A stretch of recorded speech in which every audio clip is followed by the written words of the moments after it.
auquel il a participé. Barnier a deux injonctions contradictoires. La première, c'est que sa survie... S'il en avait que deux. S'il en avait que deux, à minima, il en a deux sur cette question. C'est-à-dire qu'il doit sa survie au Rassemblement national et à sa neutralité, voire une bienveillance dans le fait qu'il faut que le Rassemblement national ne vote pas la motion de censure éventuellement déposée par le nouveau Front populaire dans les semaines et dans les mois à venir. L'autre point, c'est qu'il a besoin du Rassemblement national pour faire passer l'étape la plus difficile de son mandat, qui est celle du budget. C'est-à-dire qu'il y a deux possibilités. Soit ce sera via un 49.3, donc via un dépôt de motion de censure du NFP, soit ce sera un vote normal. Il faudra que le RN s'abstienne pour que le bloc central avec les alliés républicains ait une majorité pour faire passer ce budget. Sinon, il n'y a pas de budget et là, on entre dans une nouvelle période de crise. Dans le même temps, et c'est là la difficulté du Premier ministre, c'est qu'il a été élu, en tout cas sa coalition a été élue aux dernières élections législatives contre le Rassemblement national parce qu'une grande motivation du second tour, c'était d'empêcher Jordan Bardella d'arriver à Matignon.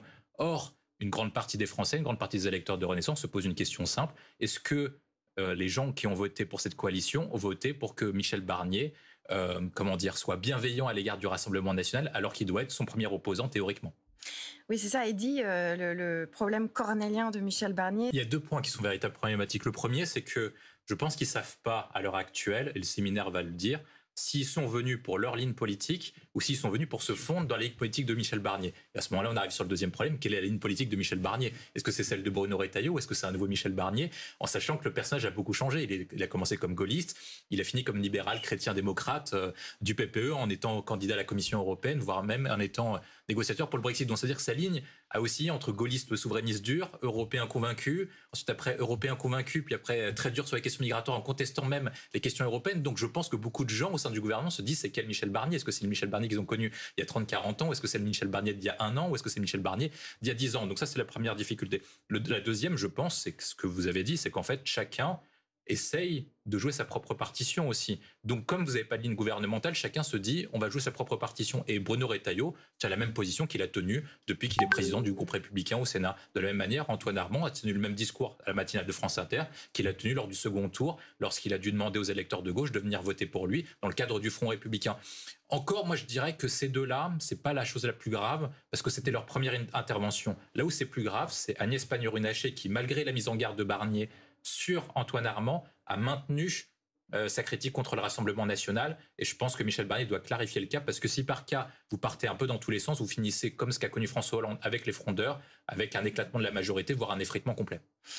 Et dit, quand on a connu la composition du gouvernement, le premier réflexe des analystes et des commentateurs, ça a été de dire direct qu'il a désormais sur le bateau France et qu'il n'a jamais eu à ce point. On est d'accord, c'est historique. Oui, ça va être un véritable problème. Il y a deux fractures, je pense. La première, c'est la question du positionnement par rapport au Rassemblement national. Et la deuxième, ça va être les questions posées sur... je pense que tout ce qui est économie, impôts, fiscalité sont à peu près tous d'accord, même s'ils vont devoir afficher quelques différences. Sur les impôts, oui, mais ils vont afficher, mais ils vont afficher finalement, ils vont trouver un accord. Après, ça va être sur la tonalité. Ça, ils vont gonfler des muscles, mais ils vont arriver à un accord. Le plus dur, ça va être tout ce qui est immigration, sécurité, notamment le cas, on l'a vu avec l'OQTF et le décès de la jeune fille. Donc, en fait, sur le premier point, il y a deux lignes qui vont s'affronter. La première qui va être, on a été élu d'une partie grâce au Front républicain, donc notre seul mandat, c'est même pas une question de ligne politique, c'est qu'on doit combattre et empêcher l'arrivée au pouvoir du Rassemblement national. Et de l'autre côté, ils vont dire le principe de réalité, et si par cas on veut tenir et on veut rester un gouvernement, on a besoin du Rassemblement national, donc on doit bien les traiter. Et à ce moment-là se pose la question de comment faire pour se comporter à l'égard du Rassemblement national. Je pense que si Michel Barnier et les ministres continuent, entre guillemets, à se comporter en mettant trop louvoyant à l'égard du Rassemblement national, je pense que ça leur coûtera trop cher. D'une part électoralement, parce qu'ils vont normaliser le Rassemblement national et surtout ils vont l'institutionnaliser davantage en le faisant rentrer dans le jeu. Ils n'ont aucun intérêt électoral à le faire parce qu'ils ont été élus et s'ils veulent se faire réélire en cas d'élection législative anticipée, ils ont intérêt à combattre très durement le Rassemblement national et à montrer une différence qui est très forte.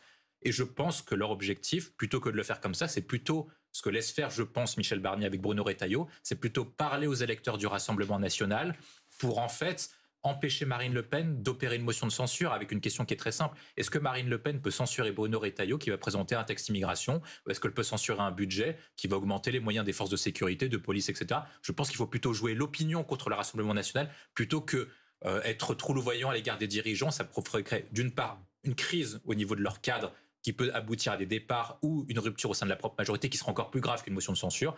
Et l'autre point, c'est que dans l'hypothèse très forte, parce que Marine Le Pen l'a dit, dans un an, elle veut des élections, donc je pense qu'elle votera une motion de censure déposée par le nouveau Front populaire, je pense qu'il vaut mieux combattre et parler aux électeurs plutôt que louvoyer les dirigeants. D'ailleurs, en tout cas, dans les débats sur lesquels on assiste, c'est la première fois, notamment depuis l'arrivée au pouvoir d'Emmanuel Macron, qu'on arrive à un retour clivage gauche-droite. Sur les questions de sécurité, soit on est pour ou contre les propositions de République qui sont plutôt placées à droite. De la même manière, sur la réduction du déficit, on est plutôt sur une ligne gauche-droite traditionnelle qu'on a connue, Sarkozy contre Hollande en 2012, lors de la dernière campagne présidentielle, il y a quelques années maintenant. La difficulté qu'a Renaissance, je pense, est double. La première, c'est qu'une grande partie de leur cadre vient originellement du PS. Donc ça veut dire que c'était notamment une partie des anciens Strauss-Kahn qui sont venus avec Macron et qui ont fait une rupture avec les rénovateurs, Gérard Collomb, etc., qui se retrouvent à gouverner avec LR, donc leurs pires ennemis. L'autre problème aussi, c'est qu'une autre partie viennent de la société civile, ont été élus sur la question du dépassement. Ça veut dire qu'on est au-delà des partis traditionnels, gauche, qui considère avoir échoué pendant 40 ans et la droite qui considère également avoir échoué pendant 40 ans. Et on est là pour proposer quelque chose de nouveau. À l'époque, je cite, c'était pour faire le cercle de la raison, donc Juppé Fabius, le meilleur de la droite et le meilleur de la gauche. Il y a aussi des transfugellaires. Et là, ils se retrouvent avec l'ancien monde, donc c'est un peu compliqué pour eux en termes de méthode, en termes de management et surtout de parcours politique, parce que vous arrivez dans une équipe qui n'est pas du tout la même histoire. Vous avez des militants historiques, on fait tout le parcours classique en étant militant local, élu local, etc. Les militants plutôt et ceux qui sont cadres chez Macron sont plutôt arrivés d'en haut, viennent plutôt des grandes écoles, viennent plutôt sur le segment des idées, des think tanks, etc.